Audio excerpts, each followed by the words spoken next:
ఇప్పుడు నాకు చాలా డౌట్స్ ఉంటాయి. నేను వైట్ రైస్ తినాలా, బ్రౌన్ రైస్ తినాలా, చపాతీ తినాలా, ఇలాంటి చాలా డౌట్స్ ఉంటాయి. ఎలాంటి హెల్త్ ఇష్యూస్ లేవన్నప్పుడు ఏ రైస్ తినాలి? రైసా? రైస్ అంటే బ్రౌన్ రైస్ బెస్ట్ అమ్మా ప్రపంచంలో. అన్నిటికంటే బ్రౌన్ రైస్లో అందులో రకాలు ఉన్నాయి అమ్మా. బియ్యంలో దాదాపు నాకు తెలిసి నేనే చూసాను 1000 రకాలు ఉన్నాయి. నేను చూశాను. అందులో మంచి రకం అంటే పొట్టు తీయని, అంటే ఒక పొట్టు తీసిన బియ్యం లాంటివి ఉంటాయి కదా, అది చాలా మంచిది. కొంచెం నానబెట్టుకుని, ఎవరైనా రైస్ అయినా పప్పు అయినా ఏదైనా మీరు వంట చేసేటప్పుడు నానబెట్టుకుని తీసుకోండి. అంటే మనం వంటానికి ఉండి ముందుగా నీళ్ళలో పోసి నానబెడితే అది చక్కగా ఉడుకుతాయి. ఈ మధ్య బ్రౌన్ రైస్లో కూడా ఆర్సెనిక్ ఉంటుంది, అది ఇదని చెప్తున్నారు కదా. మరి అలా ఆర్సెనిక్ అక్కడ ఉండదమ్మా, వాళ్ళ బుర్రలోనూ వాళ్ళ నాలుకల మీద ఉంటుంది. ఎందుకంటే బ్రౌన్ రైస్ తిన్నారనుకోమ్మా, తింటే వాళ్ళ వ్యాపారం పడిపోతుంది కదా. అందుకని తెల్లన్నం తింటేనే డయాబెటీస్ హాస్పిటల్ అని కళకళలాడు. బాగా కుక్ చేసి తీసుకోవాలని చెప్తున్నారు అమ్మా. బాగా కుక్ చేసి తీసుకోవాలని చెప్తారు. బాగా కుక్ చేసుకోవద్దు నేను చెప్పట్లా, మెత్తగా ఉండే తీసుకోండి. బ్రౌన్ రైస్ చేయటం వల్ల ఏం మారం వచ్చింది? ఏముండదు. లేదు, తప్పది. బ్రౌన్ రైస్ చాలా మంచిది కదా. మరి ఇన్ని చెప్పిన వాళ్ళు మరి మందులు వేసుకుంటే కిడ్నీలు పోతాయి చెప్పరా, అది మందులు వేసుకోవద్దని. సైడ్ ఎఫెక్ట్లు నూనె పేరు దాని మీద రాస్తారుగా. ఇప్పుడు చికెన్ మటన్లో ఏది మంచిది?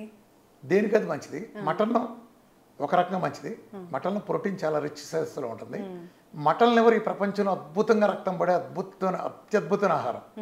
అంటే కిడ్నీ ప్రాబ్లం లేని వాళ్ళు ఎవరైనా మటన్ లివర్ కనుక తీసుకుంటే అదిరిపోద్ది. అంటే దాంట్లో ఉండే రక్తం ప్రపంచంలో ఉండే అన్నిటి కలిపినా రాదు.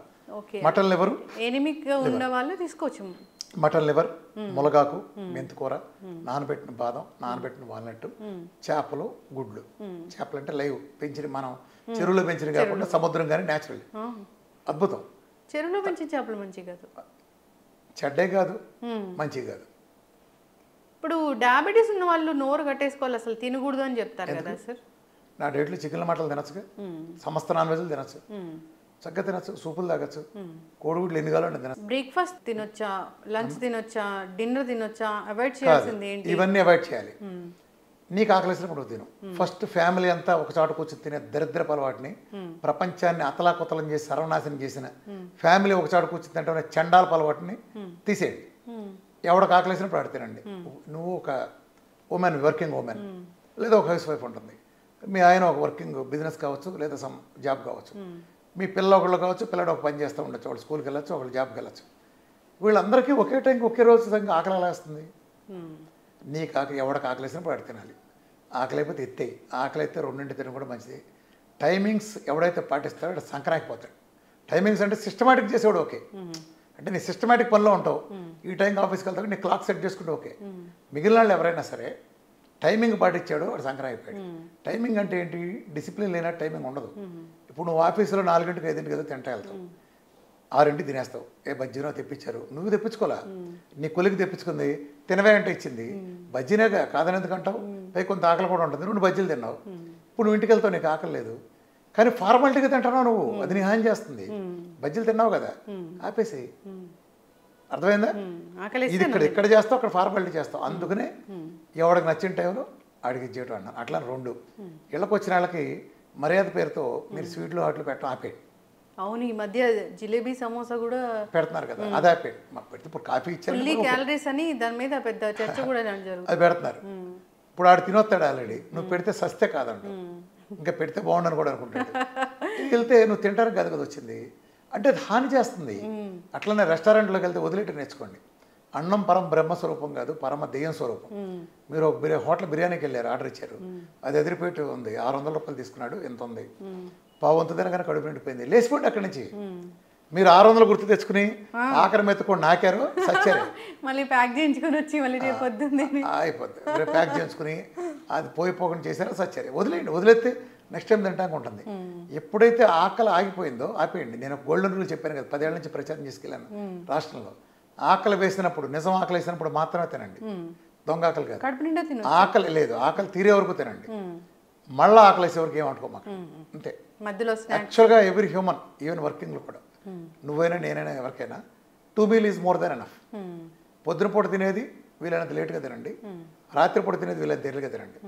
ఇదేదో పొద్దున పూట తినేది వీలైనంత లేట్ కంటే బ్రేక్ఫాస్ట్ స్కిప్ చేయమంటున్నారు. నేను అసలు బ్రేక్ఫాస్ట్ అని పేరు పెట్టమాకంట. బ్రేక్ఫాస్ట్ అంటే ఏంటి? To breaking the fast. అది నువ్వు మధ్యాహ్నం 3 చేస్తే అదే బ్రేక్ఫాస్ట్. కానీ అంత నైట్ అంతా ఏం తినకుండా ఉండి మళ్ళీ లేట్గా తింటే ఎస్డిటీలు అలాంటివి వస్తాయి కదా. ఎసిడిటీలు వచ్చేది ఈ తినేవాళ్ళకి, తిన్నదరక్క నొన్న తరగచ్చలేక. బాడీలో ఆర్గాన్స్ ఎప్పుడైతే రెస్ట్ తీసుకుంటాయో ఒకటే కాదు కదా, నువ్వు రాత్రిపూట నిద్రపోతున్నావు, పోతా పోతే ఇంత మేత మెక్కి పడుకున్నావు, శుభ్రంగా బిర్యానీ రాత్రి 2-12 బిర్యానీ తిని శుభ్రంగా తినొచ్చి పడుకున్నావు. అది అయిపోయింది ప్రాసెస్. లోపల బిగిను ప్యాంక్రాస్లు, కిడ్నీలు, లివర్లో నా సావరంగా కుమ్మి 5-6 గంటలు కష్టపడతాయి. అందుకే రాత్రిపూట లేటుగా తిని పడుకున్నాడికి ఏం జరుగుతుంది తెలుసా, పొద్దున్నే లేవగానే వాడికి బద్ధకంగా ఉంటుంది, ఇంకా మంచం మీద వాలిపోవాలని, ఇవాళ ఆఫీస్కి వెళ్ళాలా, ఒక పావుగంట పుడుకుని వెళ్దామని, రోజంతా ఆఫీస్లో కూడా డల్గా ఉంటాడు. ఎందుకని? ఆడు అర్ధరాత్రి తిన్నాడు. వాడు కొన్ని ఆర్గాన్స్ మాత్రమే 4 గంటలు రెస్ట్ తీసుకున్నాయి, కొన్ని ఆర్గాన్స్ 8 గంటలు తీసుకున్నాయి, కొన్ని ఆర్గాన్స్ 4 గంటలకే టైం దొరికింది.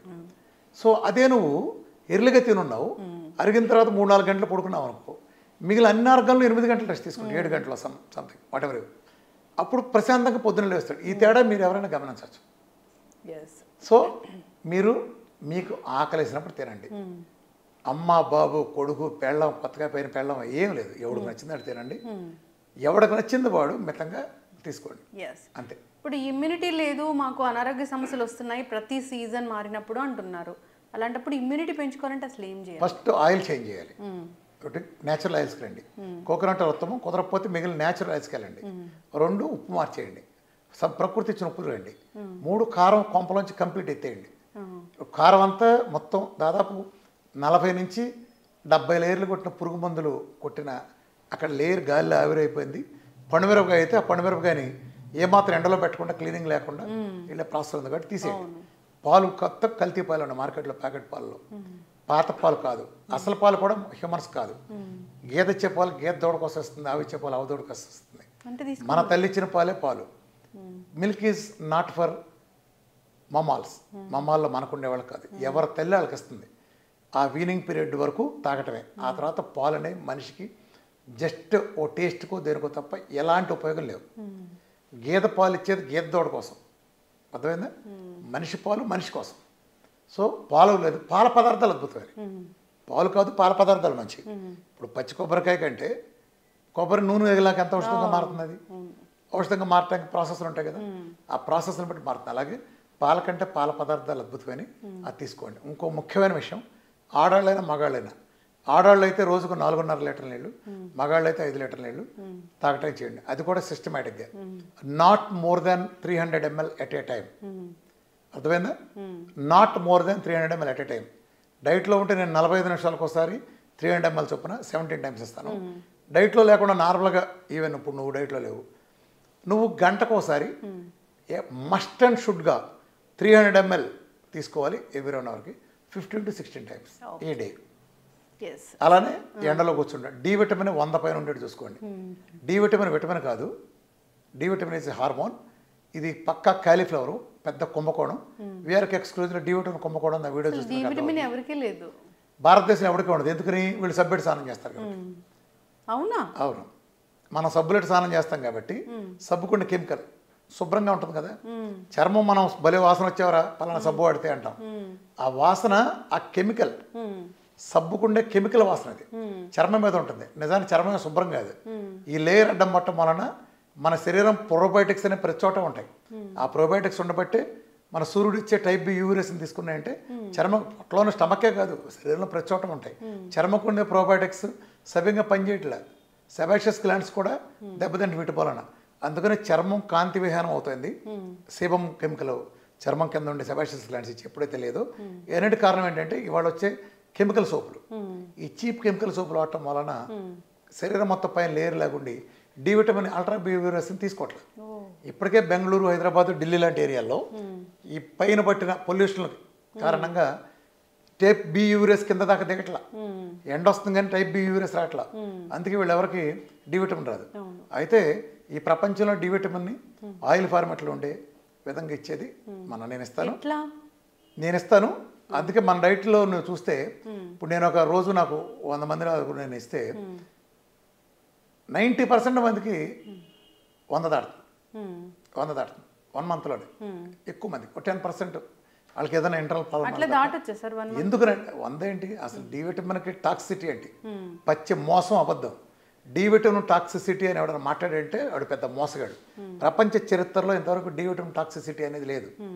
ఒక్క కేసు కూడా నమోదు కాల. వీళ్ళకి వేరే రోగం ఉంటే దాన్ని డి విటమిన్ ఎక్కువ అంటగడుతున్నారు. ఈ ప్రపంచంలో ఆ మధ్య ఎరిక్ బర్గ్ ఒక వీడియో రిలీజ్ చేశాడు. ఈ వీడియో దయచేసి వెంటనే చూడండి, లేకపోతే డిలీట్ అయిపోతుంది హెడ్డింగ్. ఎరిక్ బర్గ్ లాంటి వరల్డ్ టాపర్లో యూట్యూబర్ ప్లస్ హెల్త్ గురువులో అలాంటి హెడ్డింగ్ పెట్టాడంటే ఏం దాని లోపల చూస్తే కొన్ని వేల మందికి డి విటమిన్ రోజుకు 2 లక్షల ఇంటర్నేషనల్ యూనిట్స్ ఇచ్చారు. అసలు వీళ్ళు నాకు అర్థం కాదమ్మా, సైన్స్కి వీళ్ళు చెప్పేదానికి ఎలాంటి సంబంధం ఉండదు. కాల్షియంని డి విటమిన్ అబ్జర్వ్ చేసుకుంటుంది అలాంగ్ విత్ K2 కలిపితే. డి విటమిన్ ఎక్కువ ఉంటే కాల్షియం అబ్జర్వ్ చేసుకుంటుంది. వీళ్ళు హైపర్ కాల్షియం వచ్చేస్తుంది అంటారు. అసలు ఇది గేదెల మళ్ళీ చోటు కూడా మాట్లాడటానికి జడుస్తాడు. కాకపోతే ఏంటంటే క్వశ్చన్లు ఎవడో ఎదురు అడగడు కాబట్టి, ఇప్పుడు నీకు చదవడం రాదనుకో, నేను ఏం రాసినా చెల్లిపోద్ది. నీ చదవడం రాదుగా, అట్లా అడిగేవాళ్ళు లేనప్పుడు ఏది చెప్తే చాలా మనవుతుంది చెప్తుంది తప్పితే డి విటమిన్ కాల్షియం అబ్జర్వ్ చేస్తుంది కదా, బోన్స్కి టీత్కి ఇస్తుంది కదా. డి విటమిన్ K2 లేని కలిస్తే కాల్షియం పెరుగుతుంది అంటారేంటి? నేను 100 చూపిస్తా, 2లో 3లో ఉన్నాయి, నీకు 1000 ఇస్తా. 1000 నీకు ఇవ్వలేకపోతే ఆ రోజు ఆడికి 2 కోట్లు ఇచ్చి నేను డైట్ చేయడం మానేసి వెళ్ళిపోతా. డి విటమిన్ 8, 9 ఉంటే నేను ఇస్తాను సప్లిమెంటేషను. తర్వాత 120కు 150 ప్లస్కి వెళ్తుంది. వాడి కాల్షియం చూడండి 7.8, 8 ఉంటుంది. నువ్వు చెప్పిన ప్రకారం కాల్షియం పెరగాలిగా, పెరగట్లేదు. హైపర్ కాల్షియం ప్రపంచ చరిత్ర లేదు. శాన్ ఫ్రాన్సిస్కోలో శాండియాగో యూనివర్సిటీలో గత 46 ఏళ్ళ నుంచి పరిశోధన చేస్తారు. ఎక్సెస్ డి విటమిన్ వల్ల ఏమైనా నష్టాలు ఉంటాయో చేస్తాయని. ప్రపంచ చరిత్రలో ఇంతవరకు ఒక్కడిని చూడాలి. 100 పైన ఉండి తీరాల్సిందే అందరికీ. డి విటమిన్ ఎక్కువ ఉన్నాడికి రోగాలు రావు.